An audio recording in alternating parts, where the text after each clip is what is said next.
नमस्कार, मैं डॉक्टर अतुल मिश्रा।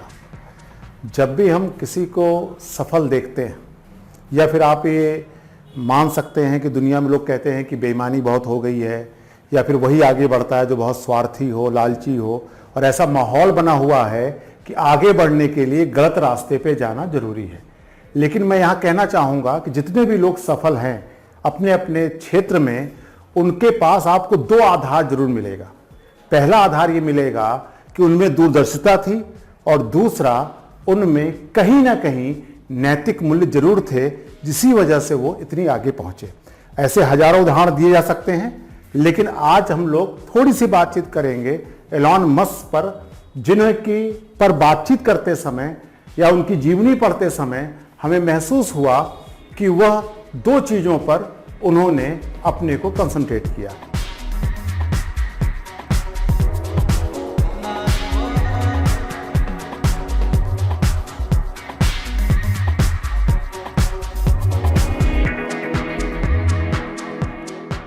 पहली चीज है नैतिक मूल्य, जिसको कि अक्सर हम लोग कहते हैं कि नैतिकता का कोई स्थान नहीं है, आज के दौर में नैतिक होना बहुत जरूरी नहीं है।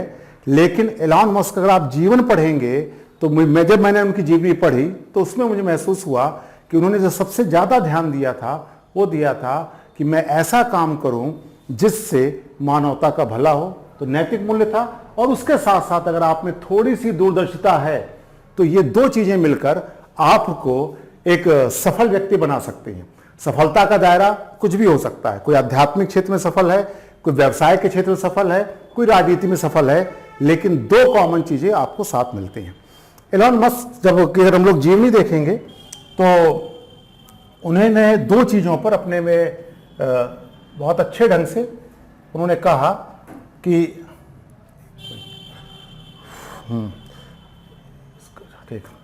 देखिए, उन्होंने अपने आत्मकथा में लिखा है कि मुझे वास्तव में कंप्यूटर गेम पसंद है, लेकिन अगर मैं वास्तव में एक बेहतरीन कंप्यूटर गेम बनाऊं तो इसका दुनिया पे क्या प्रभाव पड़ेगा।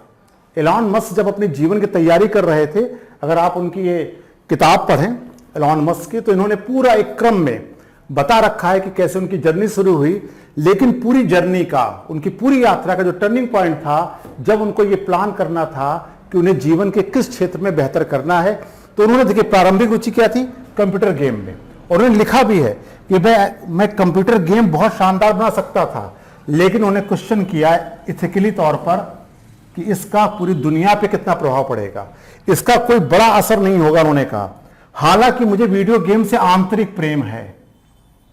और देखिए, आंतरिक प्रेम उनका कोई मामूली प्रेम नहीं था। उन्होंने बहुत बेहतरीन ढंग से ये कहा कि मैं वीडियो गेम के, मुझे एक समय ऐसा लगता था कि मैं वीडियो गेम के बिना जिंदा नहीं रह सकता हूं। अगर मैं खेलूंगा नहीं तो मैं शायद अपने जीवन को आगे नहीं बढ़ा सकता हूं। लेकिन फिर भी उन्होंने क्या तय किया कि मैं पूरी दुनिया पे इसका क्या प्रभाव पड़ेगा मैं इसको देखूं। फिर भी मैं खुद को एक कैरियर के रूप में ऐसा करने के लिए तैयार नहीं कर सका। अक्सर जब हम कैरियर बनाते समय इस बात का ध्यान रख लेंगे कि उस कैरियर का मानवता पे क्या प्रभाव पड़ रहा है, तब वो लंबी जंप हो जाती है। मतलब एक व्यक्ति वो काम करने लगता है जो सामान्य ढंग से लोग सोच नहीं सकते और जो सामान्य ढंग से लोग काम नहीं कर सकते। अब देखिए वो आगे क्या कहते हैं इसमें, जो वो प्लान कर रहे थे। फिर उन्होंने कहा, फिर उन्होंने तीन चीजें सोची। अब मानवता पे असर, तो उन्होंने तीन चीजों को देखा। वो अपने जीवनी में कहते हैं कि मुझे अध्ययन करने के बाद दूरदर्शिता के तौर, देखिए पहला क्या था, जो पहली वाली स्लाइड में था कि उन्होंने नैतिकता का ध्यान रखा। क्या कि मानव सभ्यता पे क्या प्रभाव पड़ेगा, इसको देखना होगा, ठीक। और फिर उन्होंने दूसरी तरफ, अब दूसरे में वो क्या कर रहे हैं कि उन्होंने कहा कि अब दूरदर्शिता कि आने वाले समय में चीजें चलनी कैसे है। तो इसके लिए उन्होंने तीन क्षेत्र उनको समझ में आया। पहला इंटरनेट, कि अब इंटरनेट दुनिया का सच होगा, और ये सवाल आज से 30 साल पहले, 40 साल पहले उनके एलॉन मस्क के दिमाग में आ गया था। दूसरी चीज उन्होंने कहा रिन्यूएबल एनर्जी, अर्थात नवीनीकरण ऊर्जा, ये आने वाले समय की जरूरत भी होगी, और जैसे जैसे हमारे पर्यावरण की समस्या हमारे सामने आएगी तो यह सबसे बड़ा संसाधन बनने वाला है। और तीसरा उन्होंने अंतरिक्ष, स्पेस, मुझे याद है कि मैं धीरू भाई अंबानी का एक इंटरव्यू आ रहा था, मेरे ख्याल में दूरदर्शन पर ही वो इंटरव्यू में देख रहा था। धीरू भाई अंबानी से एक पत्रकार पूछ रहा था कि आपने तेल के क्षेत्र में या कपड़े के क्षेत्र में बड़े काम किए, अब आगे आपकी क्या योजना है। तो हल्के से वो सेल्डम मुस्कुराते हुए धीरू भाई अंबानी ने ऐसे इशारा किया था और इशारा करके चुपचाप करके प्रेस कॉन्फ्रेंस छोड़ के चले गए थे। तब लोग अंदाजा नहीं लगा पा रहे थे ये करने क्या वाले हैं, और वो संकेत दे रहे थे कि आने वाले समय में जो मोबाइल फोन या जो इंटरनेट का प्रयोग करके कैसे फोन की दुनिया में उतरना है। तो इसे कहा जाता है दूसरा। और आज हम लोग देख रहे हैं अंबानी का जियो, मेरे ख्याल में पूरी दुनिया में सबसे सस्ता डाटा उपलब्ध कराने के साथ साथ अंबानी की जो परिवार है उसको आगे ले जाने में सबसे अमीर अरबपतियों की सूची में उस धीरू भाई अंबानी का वो उंगली जो उन्होंने ऊपर दिखाई थी।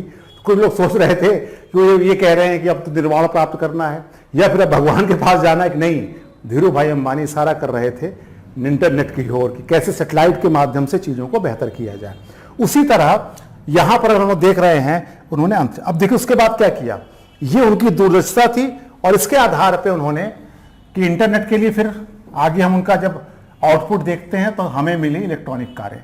इन्होंने सोलर एनर्जी पर दूसरा उनका काम और अंतरिक्ष पर रॉकेट्स, ये 3 क्षेत्रों का उन्होंने इस्तेमाल किया। तो ये जो दूरदर्शिता होती है, इस दूरदर्शिता ने क्या किया, नैतिक मूल्य, अगर सिर्फ दूरदर्शिता से काम नहीं चलता है, आपको नैतिक मूल्यों को साथ रखना पड़ेगा और उसके साथ साथ दूरदर्शिता आ गई तब आप कहते हैं ना जैसे सामान्य भाषा सोने पे सुहागा होना। और जितने भी आप महान लोगों को देखोगे, अगर हम लोग बिजनेस की बात कर रहे हैं, मैंने अंबानी का उदाहरण आपसे के सामने चर्चा भी किया है, तो इन 2 चीज़ों का योगदान हो रहा है, नैतिक मूल्य और इसे दूरदर्शिता के तौर पर हम लोग इसे देख रहे हैं। अब देखिए इसमें इन्होंने बहुत अच्छे ढंग से इसको समझाया कि किसी चीज में ठोकर खाने और इरादा रखने के बीच अंतर महत्वपूर्ण है। ये रोचक बात है। अगर एलॉन मस्क की आप जितनी जीवनी पढ़ेंगे तो उन्होंने कहा ठोकर खाने, कुछ लोग कहते हैं कि हम संघर्ष कर रहे हैं, ठोकरें खा के आदमी आगे बढ़ता है, वो कहते नहीं ठोकरें खाना इंपॉर्टेंट नहीं है, इंपॉर्टेंट ये है कि जो काम आप करना चाह रहे हो उसके प्रति आपका इरादा क्या है। कुछ लोग कहते हैं भाई ठोकरें खाने से आदमी सीखता, नहीं, कभी नहीं सीखेगा अगर उसका इरादा मजबूत नहीं होता है। तो एलॉन मस्क अपनी जीवनी में कहते हैं कि नहीं, मैं जैसे उन्होंने अपना बहुत डिटेल में अगर जाएं तो वो कह रहे थे कि मैं कुछ ऐसा नहीं था कि मैं सिलिकॉन वैली पहुंच जाऊं और सिलिकॉन वैली पहुंचकर मैं कोई ऐसा व्यक्ति नहीं था खूब पैसा कमाना चाह रहा था, मैं सिलिकॉन वैली पहुंचूं, पैसा लगाऊं और पैसा कमाऊं, कि मेरा ऐसा कोई इरादा नहीं था कि अवसर का लाभ उठाना। वो कह रहे थे मैंने धैर्य से सोचा कि भले अभी जो मेरे इरादे हैं, जो मेरी योजनाएं हैं, वो सीधे नहीं दिखाई दे रही हैं कि वो सीधे लाभ नहीं हो रहा है, लेकिन दूरदर्शिता के तौर पर मैंने धैर्य से ठोकर खाने से अपने को बचाया। हाँ, इरादा जब रख लिया, इसमें जो तकलीफें आ रही हैं वो मान सकते हैं। जैसे अभी एक अक्सर लोग कहते हैं कि संघर्ष, तो बड़ा अच्छा है कि अगर आपने कोई इरादा कर लिया और उस क्षेत्र में आपकी रुचि है तो आप ये देखेंगे तो आपका संघर्ष नहीं रह जाता। बड़ा अच्छी एक लाइन है कि मान लो मुझे पुलिस की नौकरी पसंद नहीं है और मैं पुलिस की नौकरी सिर्फ इसलिए कर रहा हूं, सिपाही की नौकरी, कि मेरा परिवार अच्छा चल सके, तब मैं संघर्ष कर रहा हूं। लेकिन अगर मुझे टीचिंग पसंद है, मुझे पढ़ाना पसंद है, किसी को क्रिकेट खेलना पसंद है और वो उसमें बेहतर करने का प्रयास कर रहा है, भले सफल नहीं हो पा रहा है, तो इसको संघर्ष नहीं कहा जाता, इसे कहा जाता है जुनून। और हर जुनून अपने साथ उत्साह रखता है और वो उत्साह हमें खुशी देता है। ऐसे ही हमें एलॉन मस्क के इस स्टेटमेंट में देखने को मिलता है कि उन्होंने कहा कि बड़े अच्छे ढंग से उन्होंने एक लाइन का इस्तेमाल किया है कि मैं सिलिकॉन वैली का कोई जॉनी नहीं बनना चाहता था कि कोई जॉनी इसमें आ गया है जो एक जुआ खेलना चाह रहा है और सिलिकॉन वैली में पैसे उड़ रहे हैं, कुछ पैसे कमा के बाहर निकलना नहीं। मैंने पहले से प्लान कर रखा था कि मैं बहुत दूर तक मुझे जाना है और उन क्षेत्रों में काम करना है जो भविष्य में भले अभी ना दिखाई दे रहा हो, लेकिन भविष्य में मानवता की आवश्यकता हो। इसके साथ उन्होंने एक और जो बेहतरीन लाइन कही है, इसको कि हम लोग यहाँ समझ सकते हैं कि मुझे उन तकनीकों को वास्तविक बनाना पसंद है जो मुझे लगता है कि भविष्य के लिए महत्वपूर्ण है और किसी न किसी तरह से हमारे काम आएगी, या फिर वो जो कहना चाह रहे हैं कि किसी न किसी तरह से फ्यूचर के, देखिए एक तो फ्यूचर की बात है, यूजफुल है, तो उनके पूरे जो बातों का निचोड़ यही है, तो अंत में आता है कि दोनों चीजें, फ्यूचर भी होगा और यूजफुल भी होगी। और ऐसी तकनीकों को वो काम करना चाह रहे थे और कह रहे थे उन तकनीकों को वास्तविक बनाना। हो सकता है हमारे जीवन में बहुत सारी चीजें अमूर्त रहती हैं, इरादों में रहती हैं, लेकिन हम उन्हीं चीजों को वास्तविक बनाने का प्रयास करें तो किसी न किसी रूप में मानवता के अनुकूल हो। तो बहरहाल ये संक्षेप में अगर हम कहें तो दो चीजों पे कंसंट्रेट करना है। एक है दूरदर्शिता हो, लेकिन फाइनली बिना नैतिक मूल्यों के कोई भी बड़े काम नहीं हो सकते। धन्यवाद।